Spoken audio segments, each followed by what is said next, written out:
చెప్పుకోవాల్సిన అరుదైన వ్యక్తే జపాన్ వెంకయ్య, పత్తి వెంకయ్య, డైమండ్ వెంకయ్య, జెండా వెంకయ్యగా పిలువబడే పింగళి వెంకయ్య. పుట్టిన నేల రుణం తీర్చుకోవాలనుకున్నాడు.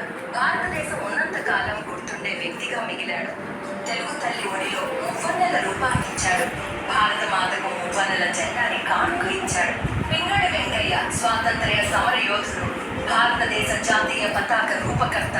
పింగళి వెంకయ్య ఆగస్టు 2వ తేదీ 1876వ సంవత్సరంలో ఆంధ్రప్రదేశ్లోని మచిలీపట్నం జిల్లా పట్లపెరుమర్రు గ్రామంలో జన్మించారు. వెంకయ్యకు 2 కుమారులు, 1 కుమార్తె. యుక్త వయసులో దేశభక్తితో దక్షిణాఫ్రికాలో జరుగుతున్న 2వ బోయర్ యుద్ధంలో బ్రిటిష్ తరపున పాల్గొన్నారు. దక్షిణాఫ్రికాలో ఉండగా మహాత్మా గాంధీతో పరిచయం ఏర్పడింది. ఆ పరిచయంలో వెంకయ్య దేశభక్తిని గమనించిన గాంధీ తరువాత కాలంలో గాంధీ సన్నిహితుల్లో ఒకటిగా ఉన్నారు. గాంధీతో వెంకయ్య సాన్నిహిత్యం గాంధీ చనిపోయే వరకు కొనసాగింది.